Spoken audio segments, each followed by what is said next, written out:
അസ്സലാമു അലൈക്കും വറഹമത്തുള്ള. ഇന്ന് വെള്ളിയാഴ്ച നമ്മുടെ ഹസന ഉംറ സംഘം ആദ്യത്തെ ഉംറ കഴിഞ്ഞു. രണ്ടാമത് പരിസര പ്രദേശങ്ങൾ പരിചയപ്പെടുന്ന യാത്രയാണ്. അതിൻ്റെ തുടക്കമാണ് വെള്ളിയാഴ്ച. നിങ്ങൾക്കറിയാലോ, വ്യാഴം വെള്ളിയും പരിശുദ്ധമായ ഹറമ് വല്ലാത്ത തിരക്കായിരിക്കും. ഏതായാലും അന്ന് നമ്മൾ ഉംറ പൊതുവെ ചെയ്യാറില്ല, ചില സാഹചര്യങ്ങൾ ചെയ്യാറുണ്ട്. ഏതായാലും ഈ പരിശുദ്ധമായ ഹറമിൻ്റെ പരിസരത്തുള്ള ഒരുപാട് ചരിത്രങ്ങൾ ഉറങ്ങിക്കിടക്കുന്ന സ്ഥലങ്ങൾ അതെല്ലാം പരിചയപ്പെടുന്ന സെക്ഷനാണ് നടന്നുകൊണ്ടേയിരിക്കുന്നത്. കണ്ടില്ല, അത്യാവശ്യം നല്ല റഷുണ്ട് ഇവിടുത്തെ ജനങ്ങൾക്ക്.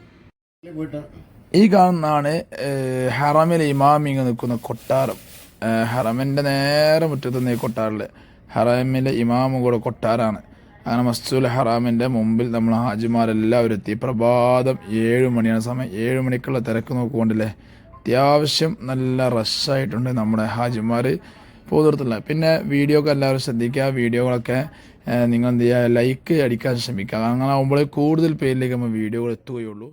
ബാബുൻ നബി എന്ന് പറഞ്ഞാൽ ആരംഭ പൂവായ മുത്ത നബി സല്ലല്ലാഹു അലൈഹി വസല്ലമ തങ്ങളുടെ 35ാമത്തെ വയസ്സ്. 35ാമത്തെ വയസ്സിൽ അന്ന് അൽ അമീനാണ്. മക്കക്കാർക്ക് വളരെ വേണ്ടപ്പെട്ടവരാണ്. ആരംഭ പൂവിന്റെ ഒരു കാലത്തും തങ്ങളെ വ്യക്തിപരമായി മക്കക്കാർക്ക് ദേഷ്യം ഉണ്ടായില്ല. ആകെ ദേഷ്യം ഉണ്ടായി തങ്ങളെ ആശയമാണ് പ്രശ്നം. അങ്ങനെ മുത്ത നബി സല്ലല്ലാഹു അലൈഹി വസല്ലമ തങ്ങളുടെ 35ാമത്തെ വയസ്സിൽ ഒരു പ്രളയത്തിൽ എന്തായി, കഅബാലയം തകരുകയുണ്ടായി. കഅബാലയം പല സമയങ്ങളിലും തകർന്നിട്ടുണ്ട്, പിന്നീട് പുനർനിർമ്മിച്ചിട്ടുണ്ട്. അങ്ങനെ ഒരു സമയമായിരുന്നു 35ാമത്തെ വയസ്സ്. അങ്ങനെ ഖുറൈശികൾ ഇതെല്ലാം കഅബാലയം വളരെ ഉഷാറായി പണിതതിന് ശേഷം അവർ ഹജറുൽ അസ്വദ് ഇനി ആരെടുത്തു വെക്കും എന്ന ചർച്ച വന്നു. ഇങ്ങനെ ആയപ്പോൾ സ്വാഭാവികം അന്ന് 4 ഗോത്രക്കാരുണ്ടായിരുന്നു. അവർ 4 പേരും തമ്മിൽ എന്തായി, ഹജറുൽ അസ്വദ് ആരെടുത്തു വെക്കും എന്നുള്ള തർക്കമായി. ഈ ഹജറുൽ അസ്വദിനൊക്കെ ആദ്യം അവർക്ക് വിശ്വാസമുണ്ട്, മനസ്സിലായില്ലേ. ആ മുത്തായി നബി സല്ലല്ലാഹു അലൈഹി വസല്ലമ തങ്ങൾ കൊടുക്കുന്ന മതത്തെ ആയിരുന്നു അവർക്ക് പ്രശ്നം ഉണ്ടായിരുന്നു. അങ്ങനെ ഹജറുൽ അസ്വദിനെ ആരെടുത്തു വെക്കും എന്ന ചർച്ച വന്നപ്പോൾ ആകെ അഭിപ്രായ വ്യത്യാസങ്ങൾ വരികയും അതിൽ ചെറുപ്പക്കാർ പറഞ്ഞു, നമുക്കൊരു കാര്യം ചെയ്യാം, അന്നൊക്കെ ഉണ്ടായിരുന്ന ഹോബിയാണ് എന്തുണ്ടെങ്കിലും യുദ്ധം ചെയ്യാന്നുള്ളത്. നമുക്ക് യുദ്ധം ചെയ്യാൻ നമ്മൾ ഈ 4 ഗോത്രക്കാരും എന്നിട്ട് യുദ്ധം ചെയ്തതിന് ശേഷം നമുക്ക് ആരാണോ വിജയിക്കുന്നത് അവർ ഹജറുൽ അസ്വദിനെ എടുത്തു വെക്കാം. ഇങ്ങനെ അഭിപ്രായം വന്നു. അപ്പൊ കൂട്ടത്തിലുണ്ടായിരുന്ന പ്രായമുള്ളവർ പറഞ്ഞ്, നമ്മൾ നല്ലൊരു കാര്യമല്ലേ ഹജറുൽ അസ്വദ് എടുത്തു വെക്കാന്നല്ലേ, അവിടെ യുദ്ധം ചെയ്യുക എന്നുള്ള ഒരിക്കലും ശരിയായ ഒരു രീതിയല്ല, ആ രക്തം വീഴ്ത്താൻ എന്നുള്ള. അതുകൊണ്ട് നമുക്കൊരു കാര്യം ചെയ്യാം, ഈ കാണുന്ന ഈ ഗേറ്റ്, അവരിപ്പോൾ ഉള്ളവരാണ് കഅബാലയത്തിന് മുമ്പിലാണല്ലേ, മനസ്സിലായി, എല്ലാവരും കഅബാലയത്തിന് മുമ്പിലാണ്. ഈ കാണുന്ന ഈ ഗേറ്റ് വഴി ഇനി ആരാണോ ആദ്യം വരുന്നത് അവർ പറയുന്ന തീരുമാനം നമുക്ക് എല്ലാവർക്കും അംഗീകരിക്കാം. അവനാരും വരാം അല്ലെ, അവനാർക്കും ഒരു അനീതി തന്നെയല്ലോ, അവിടെ ആരും വരാം. അങ്ങനെ എല്ലാവരും മക്കക്കാരാവുന്ന ഖുറൈശികൾ എല്ലാവരും ഓക്കെ, അൽഹംദുലില്ലാഹ്, നല്ല തീരുമാനമാണല്ലോ, എല്ലാവരും തയ്യാറായി കാത്തിരിക്കുക. അപ്പോൾ ആ സമയത്താണ് ആരംഭ പൂവായ മുത്ത നബി സല്ലല്ലാഹു അലൈഹി വസല്ലമ തങ്ങളെ കടന്നു വരുന്നത് ഈ ഗേറ്റ് വഴി. ഇത് കണ്ടപ്പോൾ എന്തായി, മക്കക്കാരാവുന്ന ഖുറൈശികൾക്ക് വലിയ സന്തോഷമായി. കാരണം അൽ അമീനാണ് കയറുന്നത്. അൽ അമീൻ എന്തായാലും നമ്മളെ പറ്റിക്കൂല, അനീതി ചെയ്യൂല, കളവ് പറയില്ല. അപ്പൊ അൽ അമീൻ ഒരു തീരുമാനം എടുക്കുകയാണെങ്കിൽ അത് എന്താവും, എല്ലാവർക്കും പറ്റി തീരുമാനം എടുക്കുള്ളൂ. അങ്ങനെ എല്ലാവരും വലിയ സന്തോഷത്തോടെ ആരംഭ പൂവായ മുത്ത നബി സല്ലല്ലാഹു അലൈഹി വസല്ലമ തങ്ങൾ വന്നപ്പോൾ തങ്ങളോട് വിഷയം പറഞ്ഞു. തങ്ങൾ ഷോൾഡറിൽ ഉണ്ടായിരുന്ന ഷോൾ എന്ത് ചെയ്തു, നിലത്ത് വിരിച്ചു. എന്നിട്ട് പറഞ്ഞു, ആ ഹജറുൽ അസ്വദ് ഈ ഷോൾഡറിൽ ഈ ഷാളിലേക്ക് വെക്കാൻ പറയുകയും അങ്ങനെ 4 മൂലയിലും ഓരോ ഖുറൈശികളുടെ നേതാക്കളോടും പിടിക്കാൻ പറഞ്ഞു. കണ്ടേ, നീതി കാണിച്ചിട്ടില്ലേ. അങ്ങനെ മുത്തായി നബി സല്ലല്ലാഹു അലൈഹി വസല്ലമ തങ്ങളെ പറഞ്ഞ പ്രകാരം അവർ 4 പേരും കൂടെ കയറ്റി വെച്ച് ഹജറുൽ അസ്വദ് കഅബയിലേക്ക് കയറ്റി വെച്ചു, കഅബയുടെ ഒരു വശത്തേക്ക്. അങ്ങനെ അന്ന് മുത്ത നബി സല്ലല്ലാഹു അലൈഹി വസല്ലമ തങ്ങളെ നടന്നു വന്ന വഴിയാണ് ഈ കാണുന്ന ബാബുൻ നബി എന്ന ഗേറ്റ്. നമ്മളിപ്പോ ഓരോ ചരിത്രങ്ങൾ കേൾക്കുമ്പോൾ നമ്മളെ മനസ്സിലുണ്ടാവണം, ഇന്ന് കേട്ട് നാളെ മറന്നു പോകാൻ പാടില്ല അല്ലേ. പിന്നെ നമുക്ക് ഈ കേട്ടിൽ കാര്യമില്ലാതില്ലേ. അപ്പൊ എല്ലാവരും ഓർമ്മയുണ്ടാവും ഓരോ സ്ഥലങ്ങൾ പറയുമ്പോൾ കേട്ടാ. ഇപ്പൊ നമ്മൾ നിൽക്കുന്ന സ്ഥലം എന്ന് പറഞ്ഞാല് എവിടെയാണ്, സൊഫ മറുവന്റെ പിൻവശം. ഈ കാണുന്നതാണ് സൊഫ, ആ കാണുന്നതാണ് മറുവ. നമ്മൾ നടക്കില്ലേ, സൊഫയും മറുവയിട്ടാ. അപ്പൊ ഇവിടെ സൊഫ, അവിടെ മറുവ. അപ്പൊ ഈ സൊഫയുടെ തുടക്കത്തിന് പറയുന്നതാണ് ദാറുൽ അർഖം എന്നാണ് ഈ സ്ഥലത്തിന് പറയുന്ന പേര്. എന്ന് പറഞ്ഞാൽ അർഖം ഇബ്നു അർഖം റളിയല്ലാഹു അൻഹുവിന്റെ വീട് ഇവിടെയായിരുന്നു. അർഖം ഇബ്നു അർഖം റളിയല്ലാഹു അൻഹുവിന്റെ വീട്. ഈ അർഖം ഇബ്നു അർഖം എന്ന് പറഞ്ഞാല് അബൂജഹലിന്റെ കുടുംബക്കാരനാണ്. ഓക്കെ, അപ്പൊ എന്തുകൊണ്ടാണ് ഇവരെ വീട് ഇത്ര പ്രസക്തി എന്ന് ചോദിച്ചാല് 16ാമത് വയസ്സിൽ ഇസ്ലാം മതം സ്വീകരിച്ച ഒരു മഹൽ വ്യക്തിത്വമായിരുന്നു അർഖം ഇബ്നു അർഖം എന്നുള്ളവര്. അപ്പൊ ആരംഭ പൂവായ മുത്ത നബി സല്ലല്ലാഹു അലൈഹി വസല്ലമ തങ്ങൾക്ക് നുബുവത്ത് ലഭിച്ചത് എത്രാമത്തെ വയസ്സിലാ? 45 40.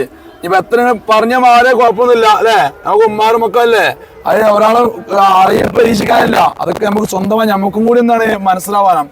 40-ാം വയസ്സിന് നുബുവത്ത് ലഭിച്ചു അല്ലെ. 40 വയസ്സ് മുതൽ ആരംഭപ്പൂവായ മുത്ത് നബി സല്ലല്ലാഹു അലൈഹി വസല്ലം തങ്ങള് 43 വയസ്സ് വരെ 3 വർഷം ദീനി പ്രബോധനം നടത്തിയിരുന്നതിൽ കാര്യമായി ഉപയോഗിച്ചിരുന്ന സ്ഥലമാണ് ഈ കാണുന്ന സ്ഥലം, ഈ അർക്കം റളിയല്ലാഹു അൻഹു വീട്. എന്തേ കാരണം ചോദിച്ചാല് ആരംഭപ്പൂവായ മുത്ത് നബി സല്ലല്ലാഹു അലൈഹി വസല്ലം തങ്ങൾ പ്രബോധനം നടത്തുമ്പോ തുടക്കത്തിൽ എന്താണ് ഒരുപാട് നമുക്ക് പിൻബലം വേണ്ടേ. ഇവിടെയുള്ള മക്കാരാവുന്ന ഓരോരുത്തർ ആയി വരുന്നല്ലുള്ളൂ. ഈ സമയത്ത് അർക്കം റളിയല്ലാഹു അൻഹു ആദ്യമായി ഇസ്ലാം മതം സ്വീകരിച്ച കൂട്ടത്തിൽപ്പെട്ടതാണ്. എന്നാൽ അവർ അബൂജഹലിന്റെ കുടുംബക്കാരാണ്. അപ്പൊ എന്താ വെച്ചാൽ അബൂജഹലിന്റെ കുടുംബക്കാരനായ ഇവരുടെ വീട്ടിൽ നിന്ന് വെച്ചുകൊണ്ട് പ്രബോധനം നടത്തുമ്പോൾ സ്വാഭാവികമായിട്ടും അബൂജഹലിനെ പോലെ ശത്രുക്കൾ ശല്യം ഉണ്ടാവില്ല. അങ്ങനെ അവർ പ്രതീക്ഷിക്കൂടല്ലോ ഇവിടെ ഇങ്ങനെ പ്രബോധനം നടക്കുന്നുണ്ട് എന്നതിൽ ശരിയില്ലേ. അപ്പൊ അങ്ങനെ ആ കാലത്ത് ഉപയോഗിച്ചിരുന്ന സ്ഥലമാണ്. നിങ്ങൾ കേട്ടിട്ടുണ്ടാവില്ലേ, ഉമർ റളിയല്ലാഹു അൻഹു ആരംഭപ്പൂവായ മുത്ത് നബി സല്ലല്ലാഹു അലൈഹി വസല്ലം തങ്ങളെ തല വെട്ടാൻ വേണ്ടി വന്നു. ആരംഭപ്പൂവിന്റെ ഖുർആൻ ഓത്ത് കേട്ടു, ഇസ്ലാം മതം സ്വീകരിച്ചു, കേട്ടില്ലേ. അങ്ങനെയുള്ള വലിയൊരു ചരിത്രത്തിന് സാക്ഷ്യം വഹിച്ച സ്ഥലമാണ് ഈ സൊഫയുടെ തുടക്കമാവുന്ന ദാറുൽ അർക്കം എന്ന് പറയുന്ന സ്ഥലം കേട്ടാ. ഇനി എല്ലാവരും മറവയിലേക്ക് നോക്കും. മറവയില്ലേ അവിടെ ആ ചതുരം കണ്ടില്ലേ, ആ മറവയുടെ അവിടെ പറയുന്നത് ഇത് സൊഫ, അത് മറവ അല്ലേ. മറവയുടെ ആ ഭാഗത്തേക്കാണ് ദുഖാഖുൽ ഹിജ്ർ.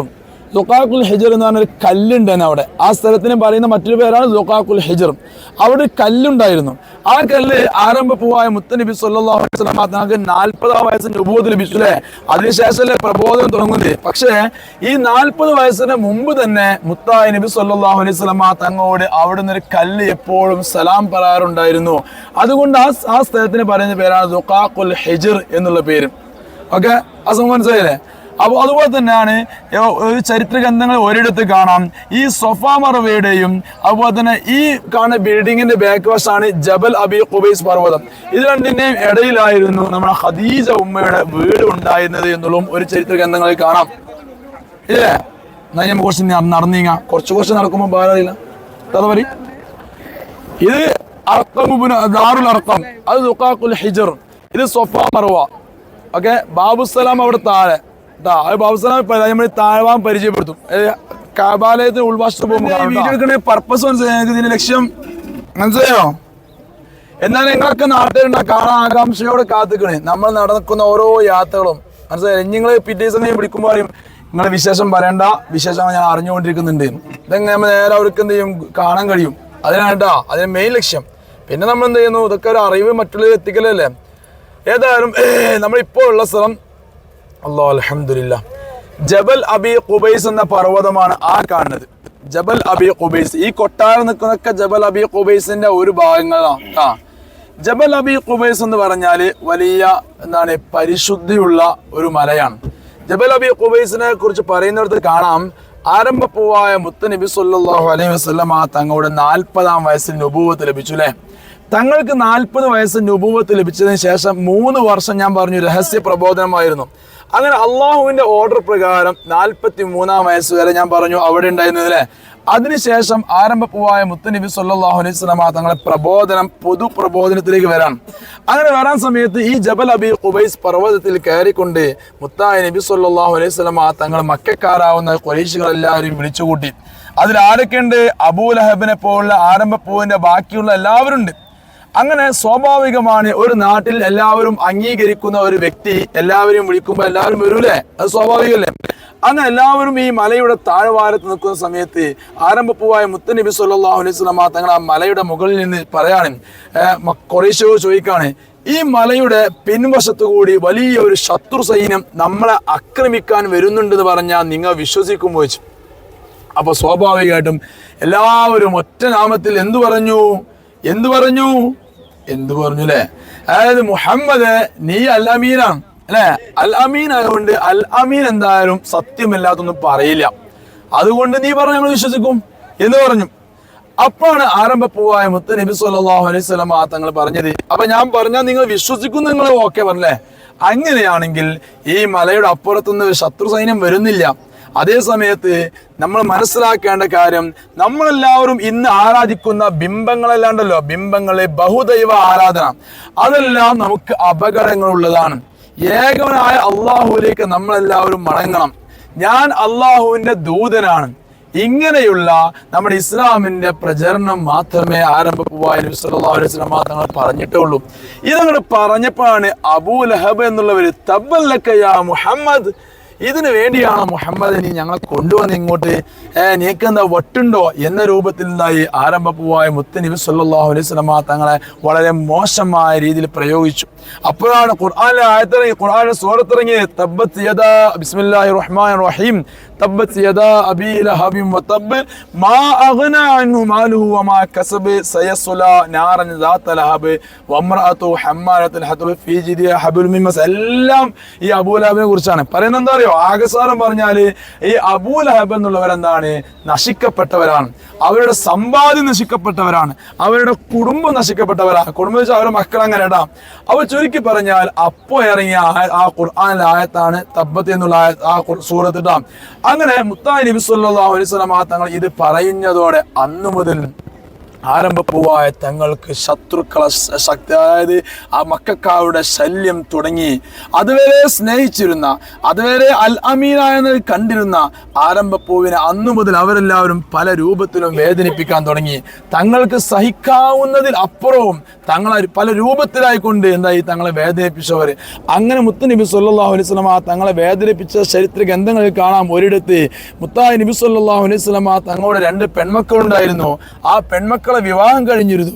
ആ പെൺമക്കളെ വിവാഹം കഴിഞ്ഞ 2 മരുമക്കളും ആരംഭപ്പൂവിനെ അടുത്തുകൊണ്ട് തങ്ങളെ കോളറിൽ പിടിച്ചുകൊണ്ട് തങ്ങളെ മുഖത്തേക്ക് ആ 2 പെൺകുട്ടികളെയും ഒഴിവാക്കി എറിഞ്ഞു കൊടുത്തു എന്ന് ചരിത്ര ഗ്രന്ഥങ്ങളിൽ കാണാം. ഞങ്ങൾക്ക് വേണ്ട എൻ്റെ മോളേന്ന്, മനസ്സിലായില്ലേ? ഒരു പുതിയ ആശയം കൊണ്ടുവന്നതാണ് അവരുടെ ഭാവനയില്. അത്രത്തോളം നമുക്കറിയാം, പെൺമക്കളുള്ള ഉമ്മാർക്ക് പറയുകയൊക്കെ അറിയാം, ഒരു പെൺകുട്ടിയെ വിവാഹം കഴിച്ചിട്ട് അത് ആ കുട്ടി സന്തോഷത്തിലെല്ലാം കേൾക്കുമ്പോണ്ടാവുന്ന വേദന എത്രയുണ്ടാവുന്നല്ലേ. അതേ സമയത്ത് 2 പെൺമക്കളെയും ആരംഭപ്പൂവിന്റെ അടുത്തേക്ക് വലിച്ചെറിഞ്ഞുകൊണ്ട് ആ മരുമക്കൾ അവിടുന്ന് പോയി. ഉത്ബയും മുത്തബയും ആ കൗൾ നമ്മൾ ബദറിൽ പറയും അവർക്ക് എന്ത് സംഭവിച്ചു എന്നൊക്കെ.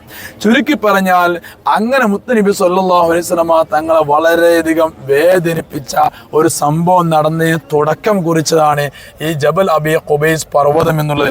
എന്ന് പറഞ്ഞാൽ ഇവിടുന്നായിരുന്നു മുത്തായ തങ്ങൾ ആദ്യമായി വിളംബരം നടത്തിയ പൊതുജനങ്ങളിലേക്ക്. അപ്പൊ ആ ചരിത്രത്തിൽ സാക്ഷ്യം വഹിച്ച ഒരു സ്ഥലമാണ് ഈ പറഞ്ഞ ജബൽ അബി ഖുബൈസ് പർവ്വതം. ഒന്ന്.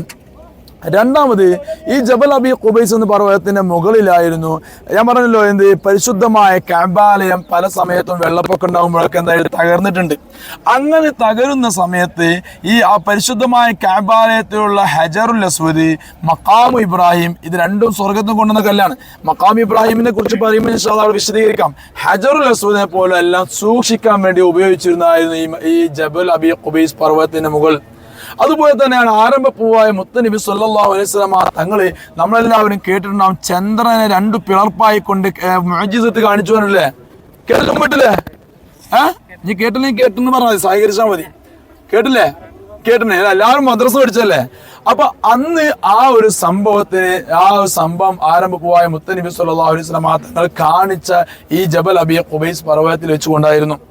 ഇങ്ങനെ തുടങ്ങി. അതിലുപരി അതായത് ഇബ്രാഹിം നബി അലൈഹി സ്വലാത്തു വസ്സലാം പരിശുദ്ധമായ കഅബാലയം നിർമ്മാണം പൂർത്തിയായി. പുനർനിർമ്മാണം നിർമ്മിച്ചത് ആരാധന കഅബയെ കുറിച്ച് പറയുന്നിടത്ത് ഞാൻ പറയും. അങ്ങനെ പുനർനിർമ്മാണം പൂർത്തിയായതിനു ശേഷം ഇബ്രാഹിം നബി അലൈഹി സ്വലാത്തു വസ്സലാം പറഞ്ഞ അള്ളാഹിനോട്, പടച്ചോനെ ഞാൻ ഈ കഅബക്ക് നിർമ്മിച്ചു കഴിഞ്ഞല്ലോ, ഇനിയിപ്പോ എന്താണ് ഞാൻ ചെയ്യേണ്ടത്? ഈ ജനങ്ങൾ ഇതിലേക്ക് വരണ്ടേ, അതിനെന്താണ് വഴികൾ എന്ന് ചോദിക്കുമ്പോഴാണ് അള്ളാഹു സുബ്ഹാനഹു വ തആലയുടെ ഓർഡറാണ് എന്ത്, യാ ഇബ്രാഹിം, നിങ്ങൾ ജബൽ അബി ഖുബൈസ് പർവ്വതത്തിൽ കയറിക്കൊണ്ട് ഇനി ജനങ്ങളെ വിളിക്കാൻ. ആ സമയത്ത് ഇബ്രാഹിം നബി അലൈഹി സ്വലാത്തു വസ്സലാം ചോദിക്കാണ്, അള്ളാഹ് ഞാൻ ഈ ജബൽ അബി ഖുബൈസ് കയറി വിളിച്ച ആരാ കേൾക്കാം അല്ലെ? ശരിയല്ലേ? ഈ ജബൽ അബി ഖുബൈസ് കയറി വിളിച്ച ആര് കേൾക്കാനാ? അപ്പോഴാണ് അള്ളാഹുവിന്റെ കൽപ്പന ഓർഡർ വരുന്നത്, നിങ്ങൾ വിളിക്കൽ മാത്രമാണ് നിങ്ങൾക്കുള്ള ദൗത്യം. ഇങ്ങോട്ടുള്ള വിളിയാളം എത്തിയവർക്ക് ഇങ്ങോട്ട് എത്തിക്കുക എന്നുള്ളത് നിങ്ങളുടെ ദൗത്യമല്ല.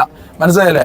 അതിന് അന്ന് ഇബ്രാഹിം നബി അലൈഹി സ്വലാത്തു വസ്സലാം ഈ നമ്മളെ പരിശുദ്ധമായ കഅബാലയം പൂർത്തീകരണം കഴിഞ്ഞതിന് ശേഷം ഈ മലയിൽ കയറിക്കൊണ്ടായിരുന്നു എന്തായത് വിളിച്ചിരുന്ന ജനങ്ങളെ. ആ വിളിയാളം കേട്ടവരൊക്കെ എന്താ ഇവിടെ എത്തും എന്ന് ചരിത്ര ഗ്രന്ഥങ്ങൾ നമുക്ക് എല്ലാവർക്കും അറിയാവുന്ന കാര്യമല്ലേ? അപ്പൊ ആ ഭാഗ്യം ലഭിച്ചവരാണ് ആര്? നമ്മൾ അല്ലേ? നമുക്ക് കിട്ടിയ ഭാഗ്യം നമ്മുടെ മനസ്സിങ്ങനെ ഉണ്ടാവണം. അപ്പോഴേ നമുക്ക് എന്ത് ചെയ്യുള്ളൂ, ഇവിടെ നടക്കുന്ന ഓരോ കാൽപാദങ്ങളും നമുക്ക് തന്നെ ഒരു ഇബാദത്താക്കി മാറ്റാൻ കഴിയുള്ളൂ. മറ്റേതായി അത് കേട്ട് ഇത് കേട്ട് എന്തൊക്കെ മറന്നു എന്നാവാൻ പാടില്ല കേട്ടോ. അപ്പൊ നിങ്ങൾ നാട്ടിൽ നിന്ന് ആരും ചോദിക്കാണ് എന്തേ കേട്ട് വെച്ചാല് ആരംഭ പൂവ് കയറിയ മലയാണ്. നിങ്ങൾ ആലോചിക്ക് ഈ പർവ്വതത്തിനാണ് സംഭവം ഉണ്ടായത്. വേറെ കാര്യം പറയട്ടെ, ഇവിടുത്തെ ഏതൊരു ചരിത്രം പറയുമ്പോഴും മൈന്യൂട്ട് പോയിന്റ് പറയാൻ കഴിയില്ല.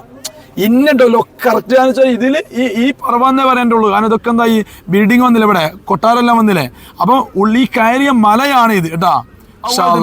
മുത്താ നബി സല്ലല്ലാഹു അലൈഹി വസല്ലമ തങ്ങളെ ഏറ്റവും കൂടുതൽ വേദനിപ്പിച്ചത് ആരായിരുന്നു?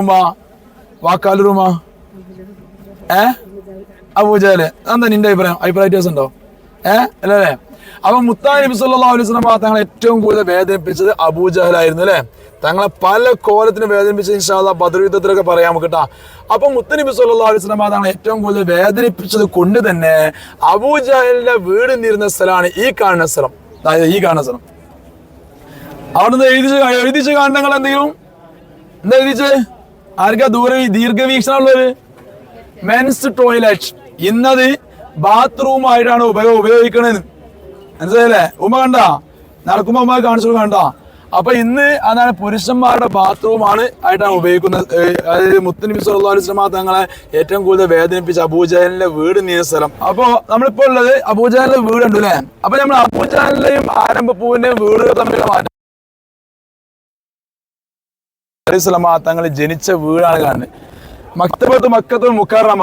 ആ വീട് എന്ന് പറഞ്ഞാൽ ഇന്നതൊരു ലൈബ്രറിയാണ് ഉപയോഗിക്കുന്നത്.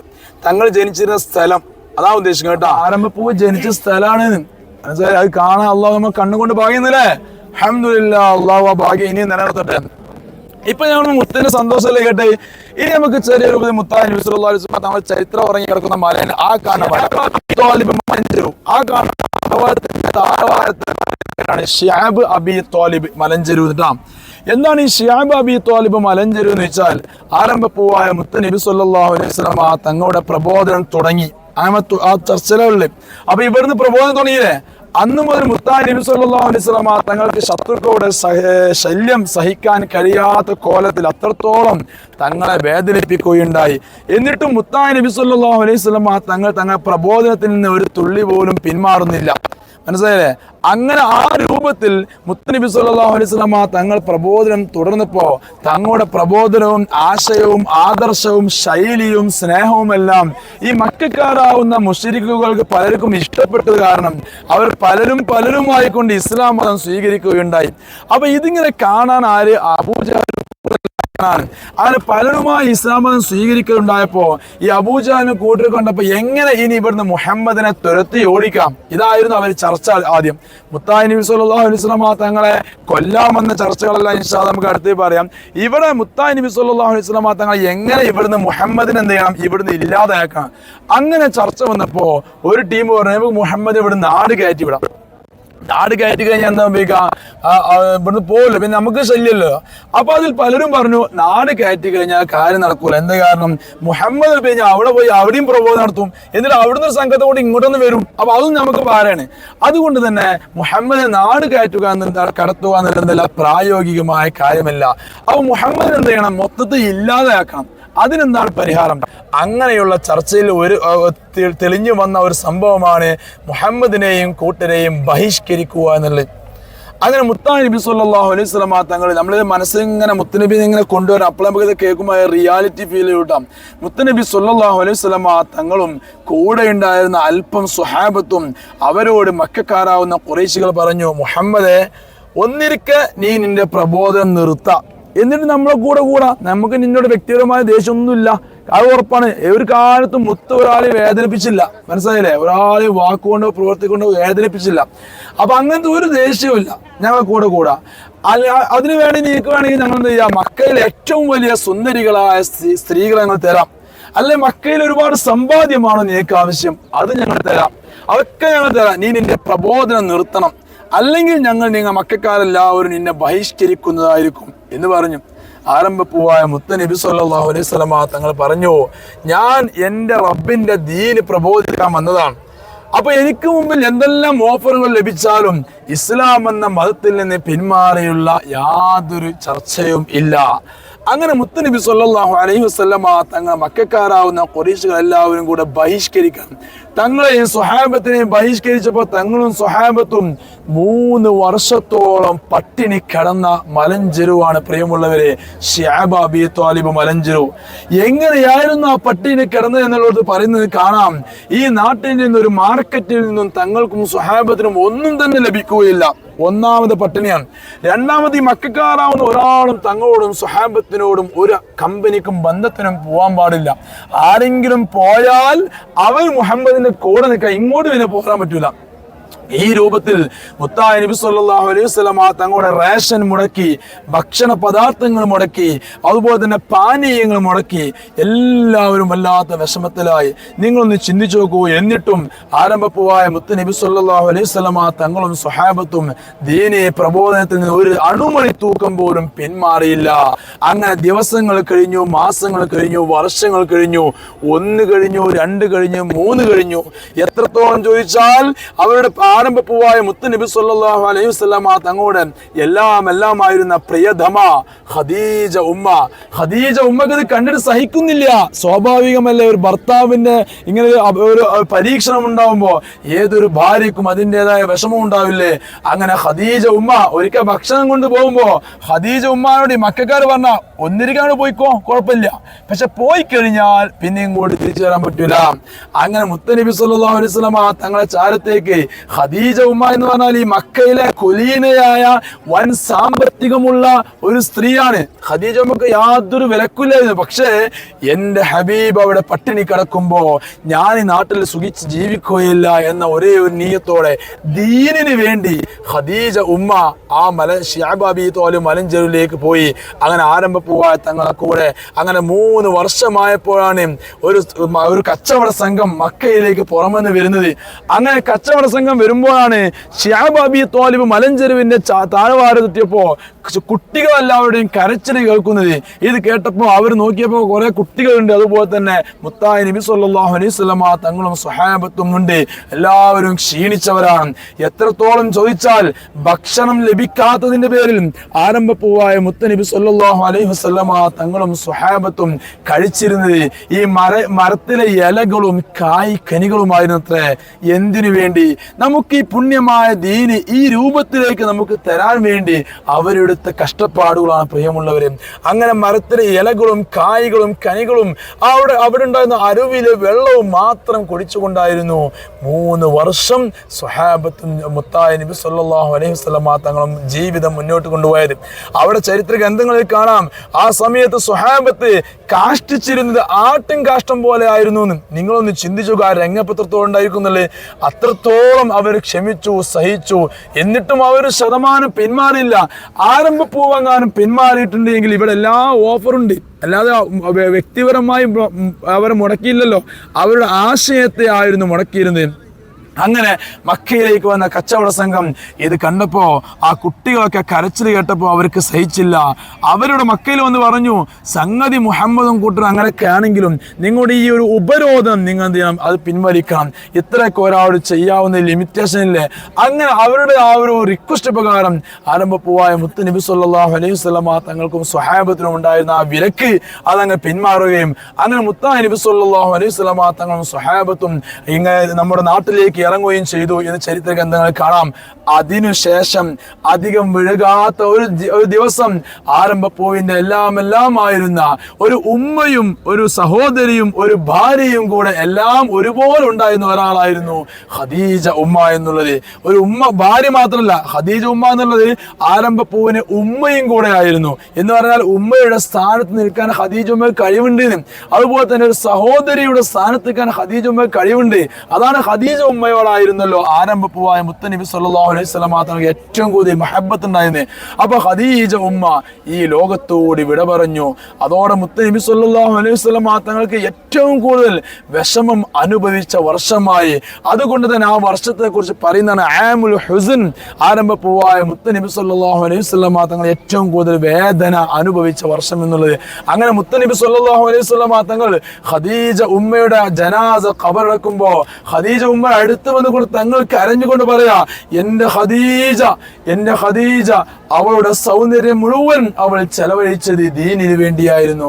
അവളുടെ സമ്പാദ്യം മുഴുവൻ അവൾ ചെലവഴിച്ചത് ദീനിന് വേണ്ടിയായിരുന്നു. അവളുടെ ആരോഗ്യം മുഴുവൻ ചെലവഴിച്ചത് അവൾ ദീനിന് വേണ്ടിയായിരുന്നു. എന്റെ ഖദീജ എന്ന് പറഞ്ഞുകൊണ്ട് ആരംഭപ്പൂവായ മുത്തുനബി സല്ലല്ലാഹു അലൈഹി വസല്ലം തങ്ങൾ ഖദീജ ഉമ്മയെ ജന്നത്തുൽ മുഅല്ലയിൽ മഖ്ബറയെ അവിടെ ഖബറടക്കിയ ചരിത്ര ഗ്രന്ഥങ്ങളിൽ ഒരു അനുഭവങ്ങൾ കാണാം. ചുരുക്കി പറഞ്ഞാൽ അത്രയധികം മുത്തായ നബി സല്ലല്ലാഹു അലൈഹി വസല്ലം തങ്ങളും സ്വഹാബത്തും അനുഭവിച്ച 3 വർഷത്തെ ചരിത്രത്തിന് സാക്ഷിയായ ഒരു മലയാണ് ശിഅബ് അബീ ത്വാലിബ് എന്ന് പറയുന്ന ഈ മലഞ്ചെരു. കേൾക്കില്ലേ? കേൾക്കാത്തവർ കേട്ടിനും അറിയാം. ഓക്കെ, സത്യം പറയണം അല്ലേ? ശരിയാ, സത്യം പറയണം. അത് ശരി, ഞാൻ മറന്നുപോയി. അപ്പോളേ ഇപ്പൊ നമ്മളുള്ളത് മസ്ജിദു ഷജറയാണ്. ഈ കാണുന്ന പള്ളി മസ്ജിദു ഷജറ എന്ന് പറഞ്ഞാൽ ആരംഭപ്പൂവായ മുത്ത് നബി സല്ലല്ലാഹു അലൈഹി വസല്ലം തങ്ങൾ ഓരോ സമയത്ത് ഈ ആരംഭപ്പൂവായ പറഞ്ഞ അറിയോ, മുത്തനബിയെ കുറിച്ച് നമ്മൾ ഒരിക്കലും മുഹമ്മദ് നബി എന്നുള്ള പ്രയോഗം പ്രയോഗിക്കരുത്. അതബ് കേറാം. മുഹമ്മദ് നബി അല്ല, നമുക്ക് മുത്തനബിയാണ് അല്ലേ? മുഹമ്മദ് നബിയൊക്കെ ചരിത്ര ഗ്രന്ഥന്മാർ പറയുന്ന പ്രയോഗങ്ങളാണ്. നമ്മളിപ്പോൾ എന്ത് ചെയ്യണം? ആരംഭപ്പൂവായ മുത്തനബി അല്ലെങ്കിൽ നമുക്ക് സ്നേഹനിധിയായ അങ്ങനെ സന്തോഷത്തോടെ സ്നേഹത്തോടെ പറയണം. അതിൽ നമുക്ക് ഏറ്റവും കൂടുതൽ ഇഷ്ടപ്പെടാം തങ്ങൾക്കും ആ മുത്തനബി സല്ലല്ലാഹു അലൈഹി വസല്ലം തങ്ങളെ ദീനീ പ്രബോധനം തുടരുന്ന സമയത്ത് ഒരിക്കൽ ഈ പരിസരത്ത് നിൽക്കായിരുന്നു. ആ സമയത്താണ് മുത്തനബി സല്ലല്ലാഹു അലൈഹി വസല്ലം തങ്ങളുടെ അടുത്തേക്ക് ആര് വന്നതറിയോ? ഒരു കാട്ടറബിയായ ഒരു വ്യക്തി വന്ന്. ആ വ്യക്തി വന്നിട്ട് തങ്ങളും സ്വഹാബത്തും നിൽക്കുന്ന കൂട്ടത്തിലാണ്. സ്വഹാബത്തിനോട് ചോദിച്ചു, അന്ത മുഹമ്മദുൻ എന്ന് ചോദിച്ചു സ്വഹാബത്തിന് ഒരാളോട്. അപ്പൊ അവർ പറഞ്ഞു, ഞാൻ മുഹമ്മദ് അല്ല, മുഹമ്മദ് എന്നുള്ളവർ രണ്ട് മുത്തായ നബി സല്ലല്ലാഹു അലൈഹി വസല്ലം തങ്ങളെ ചൂണ്ടിക്കാണിച്ചു കൊടുത്തു. അങ്ങനെ അവരെന്ത് ചെയ്ത് മുത്തായ നബി സല്ലല്ലാഹു അലൈഹി വസല്ലം തങ്ങളോട് ചോദിച്ചു, അന്ത മുഹമ്മദുൻ? അവ നഅം. മുത്തായ നബി സല്ലല്ലാഹു അലൈഹി വസല്ലം തങ്ങൾ പറഞ്ഞു, അതെ ഞാൻ തന്നെ മുഹമ്മദ്. അപ്പോ തങ്ങളോട് പറയാ, നിങ്ങൾ ഇവിടെ ഒരു ദീനി പ്രബോധനം നടത്തുന്നുണ്ടല്ലോ, അപ്പൊ ഈ പറഞ്ഞ ദീനി ശരിയാണെന്നുള്ള ഇപ്പൊ എന്ത് തെളിവാണുള്ളത്? മനസ്സിലായില്ലേ? ഈ പറഞ്ഞ ദീന് ശരിയാണ് എന്നുള്ള എന്ത് തെളിവാണുള്ളത്? അപ്പൊ മുത്തനബി സല്ലല്ലാഹു അലൈഹി വസല്ലം തങ്ങൾ ചോദിച്ചു, നിങ്ങൾക്ക് എന്ത് തെളിവാ വേണ്ടത്? അപ്പോഴാണ് പറഞ്ഞത് എന്തറിയോ, ആ കാണുന്ന ആ ഒരു മരം, ആ മരത്തോട് ഇങ്ങോട്ട് നടന്നു വരാൻ പറയാൻ പറ്റുമെന്ന്. അപ്പൊ ആ മരം നിന്ന സ്ഥലമാണത് കേട്ടാ. അപ്പൊ മുത്തനബി സല്ലല്ലാഹു അലൈഹി വസല്ലം തങ്ങളുടെ മുഅ്ജിസത്ത് കൊണ്ട് ആ മരത്തെ വിളിക്കുകയും ആ മരം ഒരു സാധാരണ മനുഷ്യൻ നടന്നു വരും പോലെ തങ്ങളടുത്ത് നടന്നു വന്ന് വളരെ വിനയത്തോടെ നിന്നു എന്ന് ചരിത്ര ഗ്രന്ഥങ്ങളിൽ കാണാം. അങ്ങനെ ഇത് കണ്ടതോടെന്ന് ആ കാട്ടറബിക്ക് മനസ്സിലായി ഇത് ചില്ലറക്കാരനല്ലാന്ന്. ഇദ്ദേഹം ഇത് കണ്ട ഉടനെ തന്നെ അശ്ഹദു അല്ലാ ഇലാഹ ഇല്ലല്ലാഹ് അശ്ഹദു അന്ന മുഹമ്മദ് റസൂലുള്ളാഹ് എന്ന് ചൊല്ലി ഇസ്ലാം മതം സ്വീകരിക്കുകയുണ്ടായി. അങ്ങനെ മുത്തനബി സല്ലല്ലാഹു അലൈഹി വസല്ലം തങ്ങൾ ഈ മരത്തോട് പറഞ്ഞു തിരിച്ചു പോകാൻ പറഞ്ഞു. തങ്ങൾ ആ പറഞ്ഞ ഉടനെ തന്നെ ആ മരം സാധാരണ ഒരു മനുഷ്യനെ പോലെ പോയി തിരിച്ചു പോയി നിന്ന സ്ഥലമാണ് മസ്ജിദ് ഷജറ എന്നറിയപ്പെടുന്ന ഈ സ്ഥലം. മനസ്സിലായി? അന്നാ മരം അവിടെ ഉണ്ടായിരുന്നു. ഓക്കെ, ഇനി അത് അടുത്തെന്താ വെച്ചാൽ ഈ കാണാൻ മസ്ജിദുൽ ബൈഅ, കൊടിപ്പള്ളി എന്ന പേരിൽ അറിയപ്പെടും. എന്ന് പറഞ്ഞാൽ മുത്തനബി സല്ലല്ലാഹു അലൈഹി വസല്ലം തങ്ങളെ ഹുദൈബിയ വന്ന് തിരിച്ചുപോയ സംഭവം കേൾക്കണോ? കേൾക്കാത്തവരല്ലേ? കേൾക്കാത്തവരുണ്ടാവണം, അപ്പോൾ എനിക്ക് അവിടുന്ന് പറയാൻ പറ്റുള്ളൂ. എല്ലാവരും കേട്ടപ്പോൾ ഞാൻ സ്കോപ്പ് പോയില്ലേ? അപ്പൊ ഇൻഷാ അല്ലാഹ് ഹുദൈബിയ പോകുമ്പോൾ ആ സംഭവം പറയും. എന്തായാലും മുത്താ നബി സല്ലല്ലാഹു അലൈഹി വസല്ലം തങ്ങളും സ്വഹാബത്തും ഒരുപാട് സ്വപ്നം വെച്ചുകൊണ്ട് വന്നതായിരുന്നു രണ്ടാമത് മദീനത്ത് നിന്ന് ഉംറ ചെയ്യാൻ വേണ്ടി മക്കയിലേക്ക്. ആ വരുന്ന വഴിയിലാണ് ഹുദൈബിയയിലെത്തിയപ്പോൾ എന്തായി, ഇവിടുന്ന് മക്കക്കാരാവുന്ന ഖുറൈശ് ഇവിടുത്തെ ശത്രുക്കൾ എന്തായി മുത്താ നബി സല്ലല്ലാഹു അലൈഹി വസല്ലം തങ്ങളെയും സ്വഹാബത്തിനെയും അവിടെ തടഞ്ഞു നിർത്തി തിരിച്ചു പോയി. വളരെ വിഷമത്തോടെ എന്നാൽ ഒരു വലിയ സ്വപ്നം കണ്ടുകൊണ്ട് സന്തോഷത്തോടെ തിരിച്ചുപോയ രംഗമുണ്ട് ഹുദൈബിയയിൽ. അത് അവിടുന്ന് ഹുദൈബിയ സന്ധി വിശദീകരിക്കുമ്പോൾ പറയും. അപ്പോൾ ആ ഒരു സംഗതി കഴിഞ്ഞതിന് ശേഷം അടുത്ത വർഷം മുത്താ നബി സല്ലല്ലാഹു അലൈഹി വസല്ലം തങ്ങളും സ്വഹാബത്തും വലിയ സംഘത്തോടെ മക്കയിലേക്ക് വരാൻ. അങ്ങനെ മക്കയിലേക്ക് വന്ന് അൽഹംദുലില്ലാഹ് മക്കയിലേക്ക് വരുന്ന സമയത്ത് മക്കയുടെ ഈ ഒരു പ്രദേശത്തെത്തിയപ്പോൾ ഇവിടെയായിരുന്നു മക്കം ഫത്ഹ് എന്ന് പറഞ്ഞ സംഭവത്തിന് കൊടി നാട്ടിയ സ്ഥലം. മക്കം ഫത്ഹ്, അതായത് മുത്തനബി സല്ലല്ലാഹു അലൈഹി വസല്ലം തങ്ങളും സ്വഹാബത്തും വരുന്ന കണ്ടപ്പോ ഇവിടെ പലരും ഓടി ഒളിച്ച്. എന്നറിയോ? കാരണം മുൻകാലത്തുണ്ടായത് മുഹമ്മദ് സംഘമല്ലേ. ഇപ്പൊ സംഘം എന്തായി? വളരെ ഉഷാറായി. അപ്പൊ ഓരോരുത്തരോടും പറഞ്ഞു, ആരും ഓടി ഒളിക്കണ്ട, ഞങ്ങൾക്കൊക്കെ പൊരുത്തണ്ട്. കാരണം പണ്ട് മുത്തനെ ഒരുപാട് വേദനിപ്പിച്ചവരവരൊക്കെ, ആരും ഓടി ഒളിക്കണ്ട, ഞങ്ങൾക്കൊക്കെ പൊരുത്തണ്ട്. ആ സമയത്താണ് ഈ നിഖാബ് ധരിച്ചുകൊണ്ട് പെണ്ണ് വന്ന് ചോദിച്ചത്, അള്ളാഹുവിന്റെ റസൂലെ ഹിന്ദിന് പൊരുത്തണ്ട്, ഹിന്ദിന് പൊരുത്തണ്ടോന്ന്. ഹിന്ദാരാന്ന് ഞാൻ പറഞ്ഞതാ. അപ്പോഴാ മുത്താ നബി സല്ലല്ലാഹു അലൈഹി വസല്ലം തങ്ങൾ പറഞ്ഞത് ഹിന്ദിനും പൊരുത്തമുണ്ട് എന്നല്ലേ. ആരായിരുന്നു ഹിന്ദ്? അതായത് മുത്തനബി സല്ലല്ലാഹു അലൈഹി വസല്ലം തങ്ങളുടെ എല്ലാമായിരുന്നു ഹംസത്തുൽ കറാർ തങ്ങളുപ്പാപ്പ അല്ലേ. തങ്ങളുപ്പാപ്പയെ കൊല്ലാൻ വേണ്ടി കൊട്ടേഷൻ കൊടുത്തു. വഹ്ഷി എന്ന് പറയുന്ന അടിമക്ക് കൊട്ടേഷൻ കൊടുത്തവരായിരുന്നു ഹിന്ദ് എന്നുള്ളവര്. നമുക്കറിയാം, ചരിത്ര ഗ്രന്ഥങ്ങളിൽ കാണാം ഹംസത്തുൽ കറാർ തങ്ങളുപ്പാപ്പാനെ കൊന്ന രംഗങ്ങളൊക്കെ അവിടെ നമ്മൾ ഇൻഷാ അല്ലാഹ് ഉഹദ് യുദ്ധം നടന്ന സ്ഥലത്തെത്തുമ്പോൾ വിശദമായി പറയുന്നുണ്ട്. അന്ന് മുത്തായി നബി സല്ലല്ലാഹു അലൈഹി വസല്ലം തങ്ങൾ തങ്ങളുടെ എല്ലാമായ ഹംസത്തുൽ കറാർ തങ്ങളുപ്പാപ്പാനെ വധിക്കാൻ വേണ്ടി കൊട്ടേഷൻ കൊടുത്തവരാ ഹിന്ദ്. അപ്പൊ മുത്തനബി സല്ലല്ലാഹു അലൈഹി വസല്ലം തങ്ങൾക്ക് ഏറ്റവും കൂടുതൽ വിഷമകരമായ രംഗമായിരുന്നു ഈ ഹംസത്തുൽ കറാർ തങ്ങളുപ്പാപ്പയുടെ ആ ഒരു ജനാസ കണ്ടപ്പോൾ ഉണ്ടായ രംഗം. അപ്പൊ ആ ഹിന്ദിന് മാപ്പുണ്ടോ ചോദിച്ചപ്പോ ഹിന്ദിനും മാപ്പുണ്ട് എന്ന് പറഞ്ഞു. ആ സമയത്ത് ആ നിഖാബ് ബന്ധിച്ചുകൊണ്ട് ഹിന്ദ് എന്നുള്ളവർ പറഞ്ഞത് അന ഹിന്ദ് യാ റസൂലല്ലാഹ്, ഞാനാണ് ഹിന്ദ് എന്നുള്ളവര് എന്ന് പറഞ്ഞു. അവരെന്താ ഇസ്ലാം മതം സ്വീകരിക്കുകയുണ്ടായി. അപ്പോഴാ മുത്തനബി സല്ലല്ലാഹു അലൈഹി വസല്ലം തങ്ങൾ ഹിന്ദിനോട് പറഞ്ഞത്, നിങ്ങൾ എന്ത് ചെയ്യണം, എൻ്റെ സദസ്സിലോ ഞാൻ കൂടുന്ന ഒരു ഇടങ്ങളിൽ നിങ്ങൾ എൻ്റെ കൂടെ വരുമ്പോൾ നിങ്ങൾ ഒന്ന് അല്പം മാറിയിരിക്കണം. കാരണം എന്താ, നിങ്ങളെ കാണുമ്പോൾ എൻ്റെ എളാപ്പയാവുന്ന ഹംസത്തുൽ കറാർ തങ്ങളുപ്പാപ്പ എനിക്ക് ഓർമ്മ വരും. ഹംസത്തുൽ കറാർ തങ്ങളുപ്പാപ്പയെ കുറിച്ച് ഇൻഷാ അല്ലാഹ് അവിടുന്ന് പറയുമ്പോൾ എന്തായിരുന്നു വ്യക്തമായി മനസ്സിലാവട്ടെ. ചുരുക്കി പറഞ്ഞാൽ ആ ഹിന്ദിന് വരെ മാപ്പ് കൊടുത്തിരുന്ന സ്ഥലമാണ് ഈ പറയുന്ന മക്കം ഫത്തഹ് നടക്കുന്ന സമയത്ത് ഈ ഭാഗത്ത് നിന്ന്. മനസ്സിലായല്ലേ? അപ്പൊ ഇവിടെ നിന്നാണ് എന്തായാലും കൊടിപ്പള്ളി, ഇവിടെയാണ് അന്ന് കൊടി നാട്ടിയതും. അപ്പൊ അതിന് ആ ചരിത്രത്തിന് സാക്ഷ്യം വഹിച്ച സ്ഥലമാണിത്. എല്ലാവരും കൂടെ ജന്നത്തുൽ മുഅല്ലയിൽ സിയാറ ചെയ്തു. അൽഹംദുലില്ലാഹ് സുമ്മ അൽഹംദുലില്ലാഹ്. ആരംഭമായ മുത്തുനബി സല്ലല്ലാഹു അലൈഹി വസല്ലമ തങ്ങളുടെ എല്ലാമായ ഖദീജത്തുൽ കുബ്ര, ഖദീജ ഉമ്മയുടെ മഖ്ബറ സിയാറ കഴിഞ്ഞു. എല്ലാവരും തിരിച്ചു പോവുകയാണ്. അങ്ങനെ ഇന്ന് ഇവിടുത്തെ പരിസര സിയാറകളെല്ലാം കഴിഞ്ഞു. വീഡിയോകൾ കഴിയുന്നതും മാക്സിമം മറ്റുള്ളവരിലേക്ക് അയച്ചു കൊടുക്കണേ. ഇൻഷാ അല്ലാഹ് അടുത്ത വീഡിയോയുമായി വീണ്ടും കാണാം. അസ്സലാമു അലൈക്കും.